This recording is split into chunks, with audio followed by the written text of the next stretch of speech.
발병의 두 가지 피크, 20대와 50대.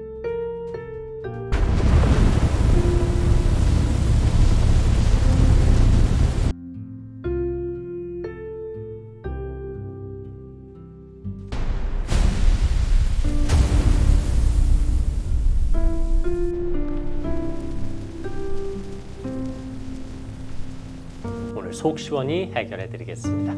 한양대 명지병원 내분비내과 이재욱 교수와 함께합니다. 어서 오십시오. 네, 안녕하세요. 한양대 명지병원 내분비내과 이재욱입니다. 요즘 갑상선 질환이 의외로 많아지고 있는 거예요. 너무 많은데요. 갑상선은 특정한 연령대 흔하게 생기는 질환이기 때문에 원래 이제 많이 생기는 질환인데, 이제 갑상선이란 데 생기는 질환의 대표적으로 갑상선에서 혹이 생기는 거고, 갑상선은 이제 갑상선 호르몬이라는 호르몬을 분비하는 기관이니까 호르몬의 분비에 이상이 생기는 기능 이상이 있어요. 근데 두 가지 면이 있는데, 그러다 보니까 갑상선 결절의 발견이 너무 많은 거죠. 특히 예전과 비교하면 현저하게 많아졌겠네요. 그렇죠. 우리나라가 갑상선 암의 진단 증가율도 전 세계 거의 탑이었거든요. 지금은 좀 줄었지만, 근데 갑상선은 원래 혹이 자연적으로 잘 생기는 장기예요. 근데 검진을 통해서 찾아내는 게 많아진 거죠. 그러다 보니까 갑상선에 혹을 가지고 있다고 알고 있는 환자들이 굉장히 많아졌고, 또 하나 검진을 할 때 필수 항목 중에 하나가 대부분 종합검진을 하면 갑상선 호르몬을 재게 돼 있어요. 그럼 호르몬 측정을 통해서 내가 증상이 없는 범인데도 이상을 발견하는 환자들도 굉장히 많아져가지고, 갑상선이란 기관의 혹이든 기능 이상으로 진단을 받아오는 사람들이 굉장히 많아졌고, 또 하나는 갑상선 혹도 그렇고 기능 이상들도 양대 큰 축이 있어요. 발병하는 보통 발생률이 제일 많은 50대와 20대인데 50대인데 지금 굉장히 젊은 친구들이 그런 진단을 받아서 많이 오죠. 실제로 건강검진 항목에서 초음파도 갑상선을 선택하는 이유가 주변에 갑상선 안 좋다는 사람들이 많으니까. 여성에게 더 많이 일어나요? 이게 갑상선은 분명히 뚜렷하게 여성이 더 발병이 많은 질환은 맞아요. 왜 여성들한테 많이 생길까? 물론 기능 이상과 혹은 또 별개지만 혹도 여성들한테 더 많고요. 그다음 기능 이상도 여성들한테 더 많은데, 아직 명확하게는 잘 모르지만 우리 몸의 면역 체계는 여성과 남성이 좀 달라요. 우리 몸은 우리 몸이 아닌 것에 반응을 하도록 돼 있거든요. 그러니까 그걸 면역 반응이라고 하잖아요. 여성들은 평생을 살면서 나랑 똑같이 아는 것을 몸에 가지고 살아야 돼요. 뭘까요? 임신을 하게 됩니다. 임신은 나랑 유전자가 동일하지 않아요. 반만 자기 거잖아요. 이종체를 몸에 가지고 살면서도 멀쩡하게 있어야 돼요. 근데 면역 체계가 남자들보다 좀 더 복잡해. 그렇다는 생각이 들어요. 그렇기 때문에 이런 면역 체계 복잡성이 결국 고장이 나는 게 자가 면역 질환이거든요. 남의 거에 반응을 해야 되는데 이제 내 거에 면역 반응이 생기는 거예요. 이걸 내 거에 대한 면역 반응입니다. 그래서 자가 면역 질환이 여성들한테 더 많아요. 대표적으로 갑상선의 기능 이상을 일으키는 게 만성 갑상선염인데 하시모토 갑상선염이라는 질환이고, 대표적인 자가 면역 질환이에요. 갑상선을 내 거로 인식을 안 하는 거죠. 그래서 여기서 면역 반응이 생겨서 갑상선이 막 부셔지는 거예요. 그래서 부셔지면서 굳은 살이 생기고 또 부셔지면서 굳은 살이 생기고 하면서 결국은 갑상선 조직을 다 잃어버리고 굳은 살로만 생기니까 호르몬을 못 만들게 되겠죠. 그래서 기능 저하증이 생기는 거고, 기능 항진증도 그레이브스 병이라는 건데, 이것도 자가 면역 질환, 면역 체계 이상인데 내 면역이 자극을 하는데 갑상선을 공격을 하는데 모양이 좀 달라요. 그래서 갑상선이 받아들이기에는 나를 때리는 것 같지는 않고 나를 격려하는 것 같아. 오히려 호르몬을 좀 더 열심히 만들려고 하는 것 같은데 라고 받아들이는 거예요. 그래서 호르몬은 충분하고 많고 갑상선에 일을 시키는 건 뇌에서 하거든요. 뇌는 놀고 있어요. 난 필요 없으니까 충분히 많으니까 너는 일 안 해도 되라고 하는데 면역 반응이 계속 일을 시키는 거예요. 그래서 호르몬이 너무 많이 나오는 거죠. 이게 기능 항진증이 생기는 거예요. 일종의 착각에 의한 반응이네요. 면역 반응에 오류가 생기는 거죠. 그런 면역 반응의 오류의 개연성이 남자보다 여자가 더 많아요. 그래서 여러 가지 면역 질환들 여자가 더 많거든요. 그러다 보니까 갑상선도 발생을 많이 하게 되겠죠. 그래서 그런 호르몬의 변화들을 겪는 주 연령대가 여성들로 보면 이제 사춘기를 지나가지고 막 질풍노도를 지난 20대 초반 네. 여성 호르몬에 충만할 때잖아요.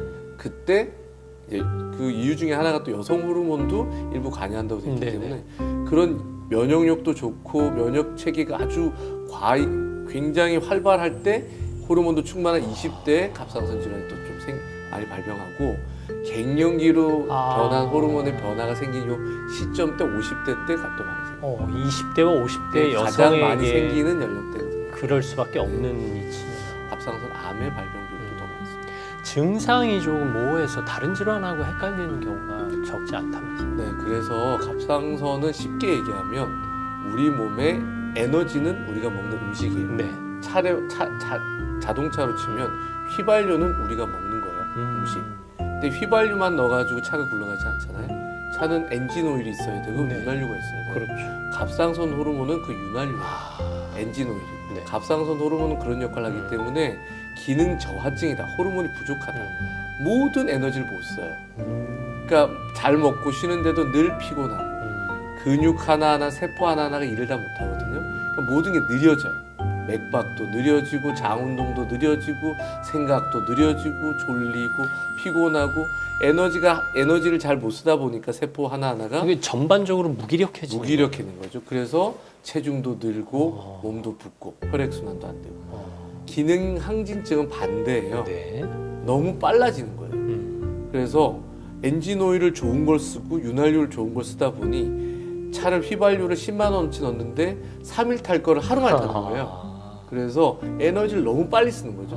모든 게 빨라져요. 심장도 빨리 주고 장도 빨리 뛰고 근육도 모든 게 빨라지고 대사도 빨라져서 쉽게 얘기하면은 나는 가만히 있는데 내 몸 구석구석은 다 100m 달리기를 계속하고 있는 신진대사가 빨라져서 살이 빠지는 거예요. 체중도 빠지고 피로도도 큰 거죠. 그래서 먹어도 계속 허기가 지고 그런 증상들이 만들어졌죠. 그래서 피곤한 건 마찬가지인데 네. 그 피곤한 거를 따라오는 부가적인 증상이 정반대잖아요. 그런 것들 몸으로 좀 판단해 보시면 내가 이 갑상선과 관련이 있는 것 같은데 어떤 쪽일까 의심을 해보시고 병원에 오셔서 진료 보시면 되죠.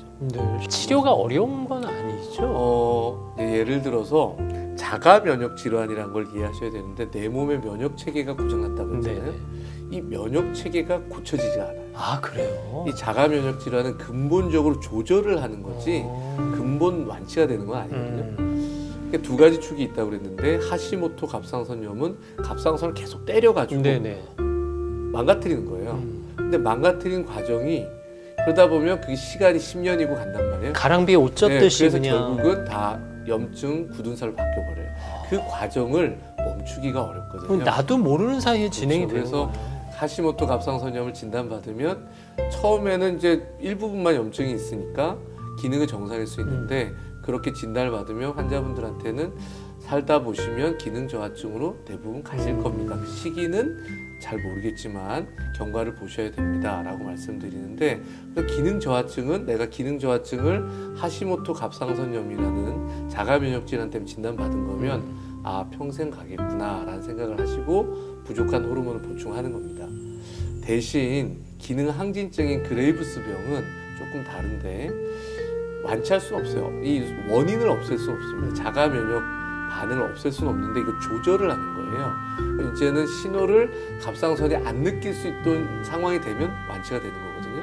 그래서 보통은 약물 치료를 통해 가지고 이 신호를 점점 줄이고 갑상선이 정상 기능을 하도록 하는데 보통은 환자들한테 최소한 2년은 하라고 합니다. 2년, 3년은 치료를 해야 되거든요. 그래서 완치를 기대해보고 치료를 하는데 100% 된다고 볼 수는 없고 원인이 살아있다 보니까 완치를 했지만 또 재발할 여지가 충분히 있고 만약에 먹는 약을 먹는데도 완치가 안 된 분들이 있어요. 그러면 이걸 이 조절을 결국 못하고 살게 되는 거예요. 그럼 기능 항진증이 몸에 많은 무리를 주기 때문에 그때는 그러면 우리가 방향을 좀 틀어가지고 이 병 자체를 없앨 수는 없는데 정상으로는 살 수 있는 기회가 이제는 없으니 기능 저하증으로 삽시다 라고 해요. 그래서 기능 저하증을 만드는 치료를 해요.